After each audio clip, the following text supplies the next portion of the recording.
there's 20 minutes for questions and answers, and if there's other people that have questions, fine, but there's no strict time limit on this. But you had 3 minutes to ask the question, don't be fair. Right, fine, okay. But there's nobody else signalling, and there's 12 minutes on the clock. So there's no need for you to try and... Yeah, okay, grand, no problem. I'm quite happy to give way to Deputy Lahart for a second question, but I'll take my second question. So, I asked you a question about the Jeffrey Goldberg and the Atlantic just indicating that they are, to use his word, adding to the horribles on why the Europeans must invest in their defence in the context of attacks on Yemen. Right? Now, I just want you to understand the question here, Minister. Okay, well, I just want to elaborate this for people to understand. They are saying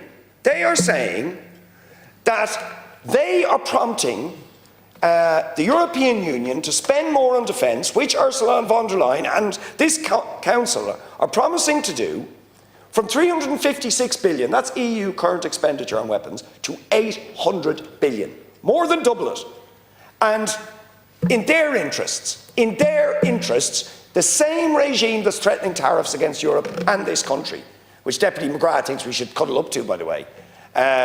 So what do you think about that? And do you think we should be dancing to their tune? Right, and on the issue of the war bonds, I would just say this. How much more time do you want, please? Do you accept that any country in Europe that's providing weapons to Israel is guilty of complicity with genocide? Can we hear the answer? Thank you.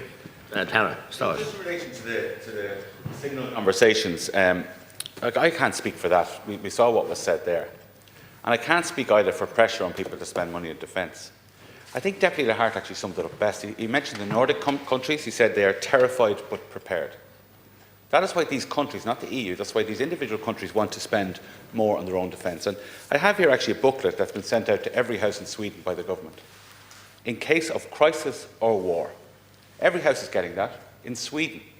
Sweden, a country which is an exemplar of a social democracy, a country that we spoke about here very regularly about the Swedish model of childcare, about how women can go out to work because the childcare model, how they have an advanced social security system, how they look after all sections of society. But as Deputy Lahart said, they are terrified but prepared. And the pressure for increase in defence spending, as I said, is a member state competence. We're doing it anyway ourselves. We decided to do that as part of the Commission of the Defence Forces. But that pressure is coming from the threat that they see from Russia, which Ukraine has suffered in terms of the land invasion, but other countries are seeing in terms of cyber attacks, and we've certainly been the victim of a well-known cyber attack among many other cyber attacks that haven't been publicised.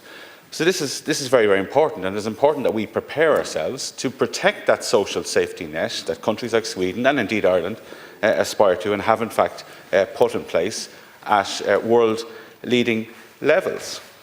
And it is important that we protect our economy. The issue of tariffs is mentioned by Deputy Boyd Barrett in this context as well. And everybody's against tariffs because why? Because they cut growth, they cut jobs.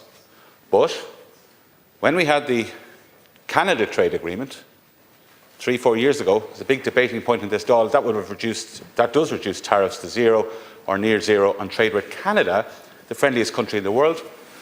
One of the Green Party TDs went to the High Court to stop it. Sinn Féin and True on Public said it was a threat to our democracy. The Social Democrats wanted a risk analysis of this tariff-free agreement with Canada. That's the reality from the opposition, and now they're bemoaning tariffs.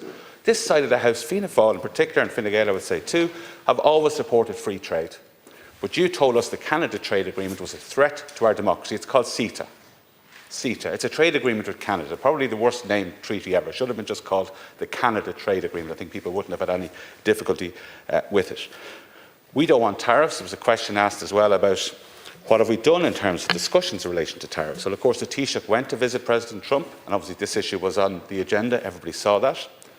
The Taoiseach has had interactions and conversations with the Commerce Secretary and Commissioner Šefčovič. I met Commissioner Šefčovič last week.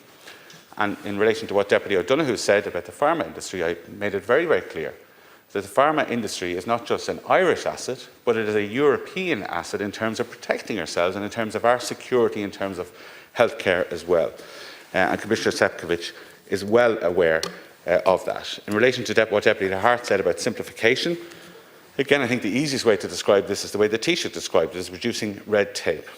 What we want to do, what the leaders call on the Commission, the Council of Ministers and the Parliament to do, is to work towards achieving the target of reducing administrative burdens by at least 25 to 35% for small and medium-sized enterprises, to advance work on the packages that have been published already, and to adhere to better regulation principles throughout the legislative process. And I think what you see here is a step change from the European Union. While acknowledging we need to protect workers, we need to protect the environment, and we need to protect consumers.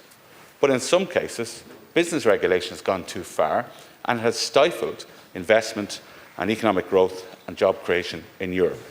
And we're going to push that forward, and I look forward to doing my bit on that at the General Affairs Council, which this will come before. Good.